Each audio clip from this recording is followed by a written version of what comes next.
Y ya les comentamos que hay una noticia muy importante que puede cambiar la suerte de más de un exfuncionario o actual funcionario en los próximos meses, porque los fiscales argentinos han acordado una nueva vía para llegar a un acuerdo, si es que lo logran, con fiscales brasileños, que permita avanzar en investigaciones que vinculan a presuntos corruptos que han estado vinculados con la empresa Odebrecht, versión argentina, es decir, en la sede argentina.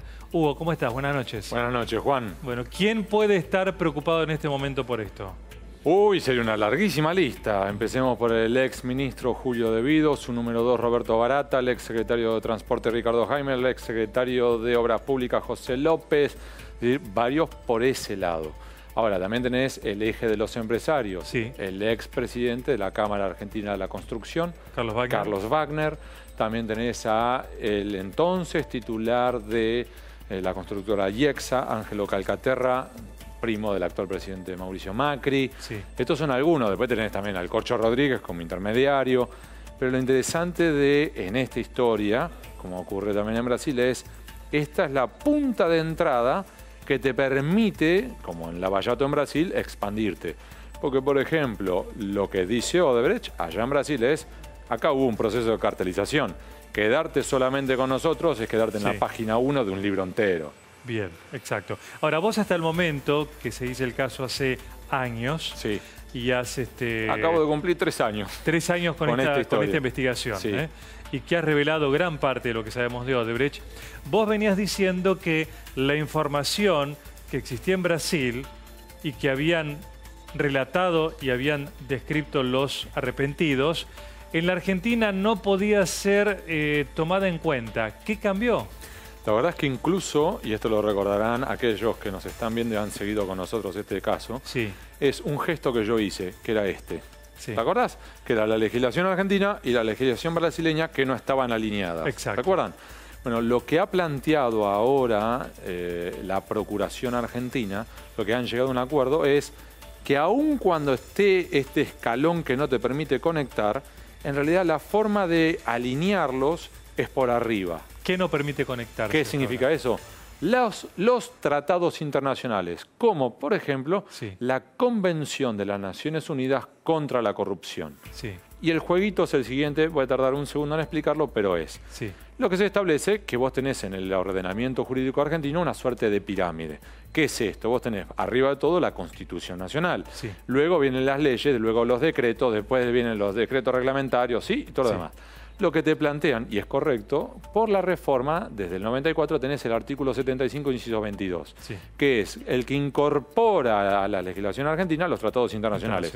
Y te los colocan en el triangulito entre la Constitución y las leyes. Ahí en el medio vienen los tratados. Entonces lo que plantean ahora los fiscales es, en realidad nosotros no tenemos que retocar las leyes argentinas porque ya teniendo la convención podemos acomodar nuestras necesidades a las necesidades brasileñas. Sí.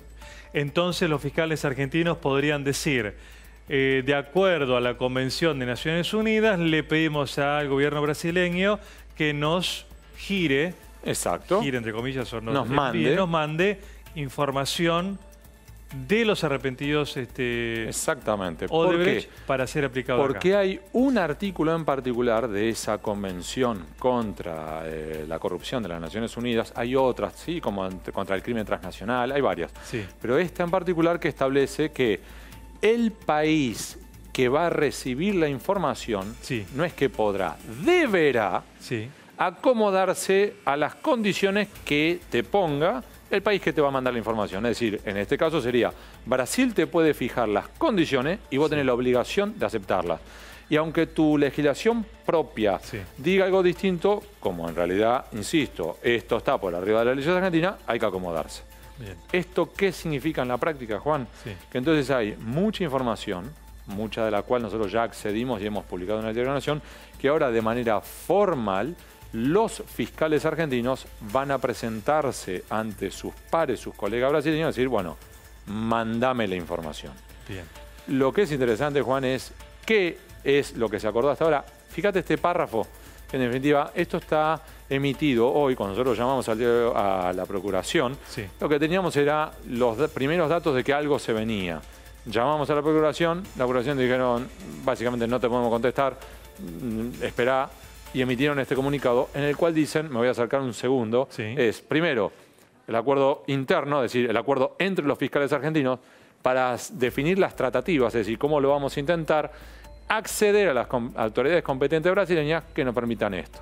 Lo que es interesante es decir, este es como el primer punto de inicio, pero ya se pusieron de acuerdo, decir, bueno, ok, ¿para dónde vamos a ir? ¿Cómo vamos a llegar a la información brasileña? Vamos a seguir esta senda, listo, vamos todos juntos. Y se pusieron de acuerdo a ir todos juntos. Y en esto es muy valioso un punto. Acá estuvieron involucrados un fiscal que está metido en un caso particular, que es Franco Picardi, un fiscal que está metido en todos los casos, que es el de investigaciones administrativas Sergio Rodríguez, y la Oficina Anticorrupción, que vos sabés que varias veces hemos criticado acá, yo he criticado varias veces a la Oficina Anticorrupción porque tiene distintas varas, todo lo que quieras, pero en esta, la verdad, que por ejemplo el director de investigaciones, Ignacio Irigaray, funcionó redondito y avanzó, encontró la cuña por donde entrarle, de lo justo. ¿Bien? Hugo, él es Ignacio Irigaray, claro. Perfecto. Hugo, para evitar un no públicamente, supongo que los fiscales ya sondearon a los argentinos a los brasileños para no hacer por supuesto, un papelón formal y que le digan, no, mira, no te mando nada. O sea, hubo un sondeo que da la idea de que efectivamente cuando los fiscales argentinos hagan el pedido va a ser recibido bien, digamos, va a ser aceptado. Sí, de hecho, este sondeo todavía no ocurrió ahora. Ahora, sí podemos contar ¿recordás que esta información se comunicó en Brasil que iba a estar disponible desde el 1 de junio de 2017, es decir, hace un año? Y de hecho, una vez que esta información estuvo disponible, lo que hicieron los fiscales brasileños fue, fiscales de América Latina, vengan acá. Y recordarás que incluso la procuradora, entonces procuradora Alejandra Gil Scarbó, viajó a Brasil, al igual que otros procuradores de toda América Latina, y tuvieron reuniones con el entonces procurador brasileño Janot. Y en esa reunión lo que plantearon fue exactamente esto. Muchachos, nosotros tenemos la información disponible, para entregarle la información necesitan cumplir con una serie de condiciones. Si cumplen con esas condiciones, la información es de ustedes. Y entonces, ¿acá puede haber algún cambio? No, porque por ejemplo hay otros países, ejemplo, Panamá, ejemplo, Perú, que ya cumplieron con esa información y le dijeron, tomá. Parte, de hecho, la información brasileña es la que llevó, en el caso de Perú, a la caída de PPK, el presidente peruano. ¿Sí? Un eje. Pero Pablo Kuczynski. Exactamente. Y en el caso de la Argentina, lo que plantearon fueron exactamente las mismas condiciones, que son las que ahora los fiscales argentinos tratarán de cumplir. ¿Qué condiciones?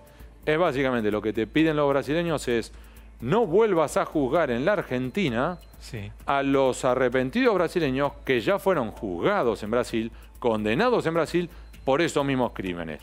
Es lo que se denomina en derecho non bis in idem. Es decir, no podés juzgar a la misma persona por el mismo hecho dos veces. Entonces lo que plantean es, si en definitiva vos tenés un personaje que en Brasil, ya digo, yo pagué coimas en Argentina, ahora vamos a hablar de uno de estos personajes, fue condenado en Brasil a 30 años de prisión.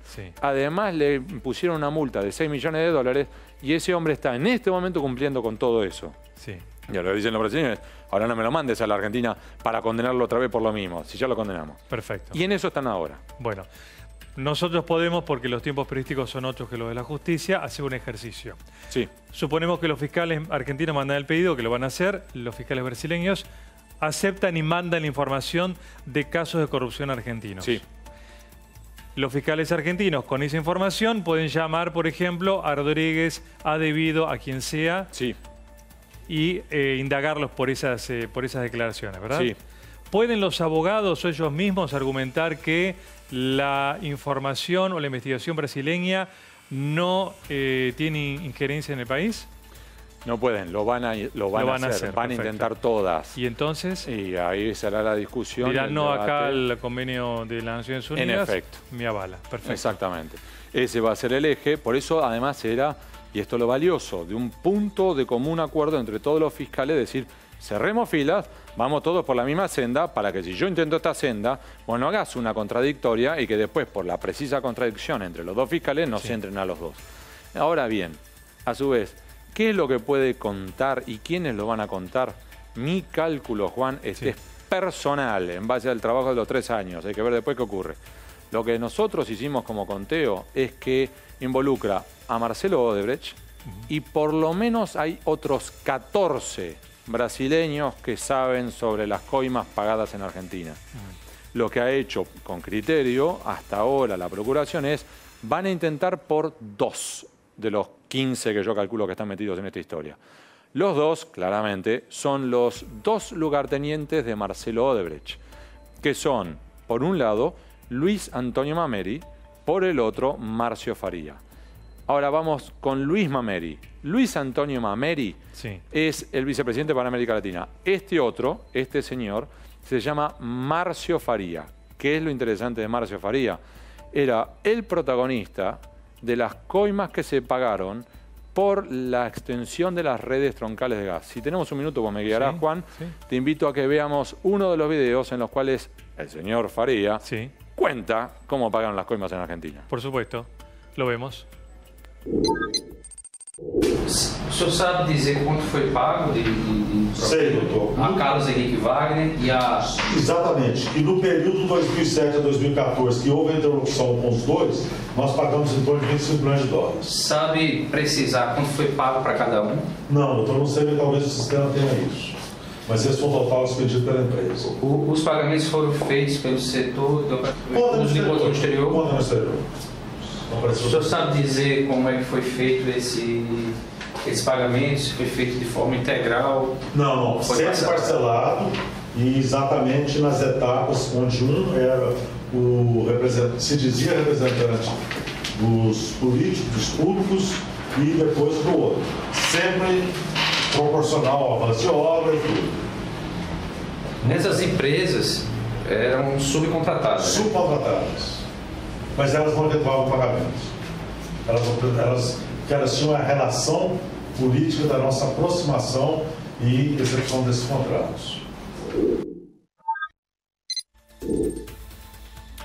Este video documenta los dichos de este hombre en donde señala a Wagner y a Rodríguez. Este video puede ser utilizado, o sea, hasta ahora lo estamos viendo periodísticamente. Si este video llega acá enviado por los fiscales, ¿pasa a ser un indicio de una prueba de corrupción? Es ya una prueba. Pero todavía no lo mandaron. No, pero lo que voy es, la diferencia es, hasta ahora, por ejemplo, a mí me han llamado a declarar en los 3 expedientes, el de la red de troncales de gas, Sarmiento y AISA. En los 3 aportes de documentación y demás, materiales. Esos materiales son, si querés, parte de lo que se denomina derecho notitia criminis, es decir, indicios. Pero bueno, si yo digo y tengo documentación de, por ejemplo, una cuenta bancaria del Corcho Rodríguez en Uruguay, lo que tiene que hacer la justicia argentina es verifiquemos si esto es cierto, mandemos un exhorto a Uruguay, que Uruguay nos mande la información. Solo cuando Uruguay te confirma que en efecto esa cuenta existe, que además es del Corcho Rodríguez, y te manda la transferencia bancaria, deja de ser un eventual indicio a ser una prueba. Lo que tenemos lo mismo con estos videos. Yo ya aporté los videos a la justicia, pero hasta ahora ellos lo tienen que decir, bueno, tenemos que verificar si esos videos son los correctos, si no fueron manipulados, todo lo correcto que es habitual en este proceso. Ahora, si de repente vienen los brasileños y te dicen, toma, Juan, acá tenés todo el material. Ya no es un indicio, es evidencia dura. Que además vale aclarar un punto más. No es que solo los brasileños, Juan, te van a entregar un video loco. Que vos podrías decir, y este señor, primero, ¿quién es? ¿Y en qué sustenta su dicho? Porque podría estar hablando de tribilín. Claro, totalmente. En vez de eso... Documentación respaldatoria. Exacto, porque una de las condiciones para que los fiscales brasileños, Juan, te acepten como un delator premiado, es que vos tenés que sustentar tus dichos.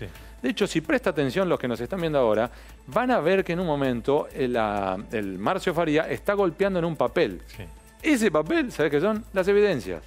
Ahora, ¿por qué? Porque lo que hizo Marcio Faría es decir, yo te voy a contar lo que yo sé. Lo puso por escrito y además después lo citaron, lo grabaron y dijo, y de esto que yo te estoy diciendo, acá tenés estos mails, acá tenés estas transferencias bancarias, acá tenés estos registros, acá tenés los teléfonos de las otras personas con las cuales yo hablé para que vos verifiques los registros de entradas, llamadas entrantes y salientes y todos esos ejes. Este es en el caso de Marcio Faría. ¿El otro? Es Luis Antonio Mameri. ¿Y por qué hago este distingo? E insisto, son apenas 2 de 15 que nosotros calculamos. Marcio Faría te habla de redes troncales de gas y habla de coimas por 25 millones de dólares. Sí. El señor Mameri, que es este señor, habla de los otros dos negociados. Soterramiento del Sarmiento, en la cual pone como responsables a los ejecutivos de IEXA, la empresa entonces de Ángelo Calcaterra, y también te habla de los negociados para la construcción de la planta potabilizadora de AISA en Paraná de las Palmas.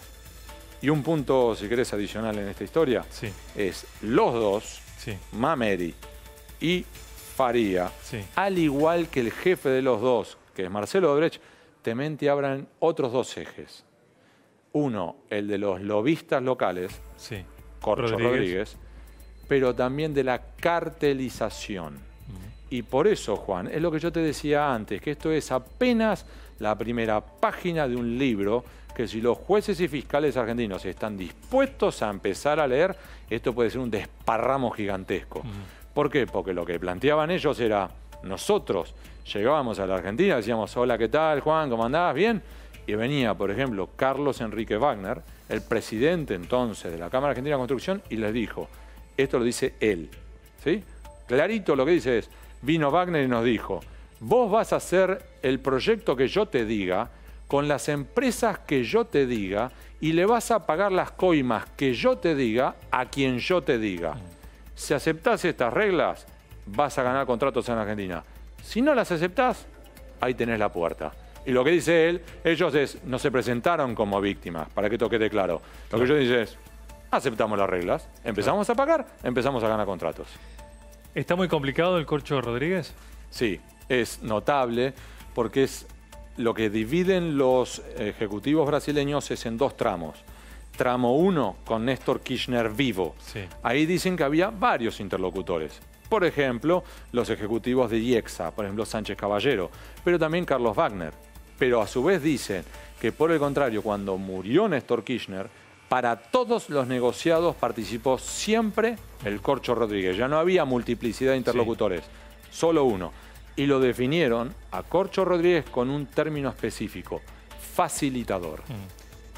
¿Tiene prohibida la salida del país? Sí, tiene prohibida la salida, tiene embargos e inhibición. Muy bien. Gracias, Hugo. Buenas noches.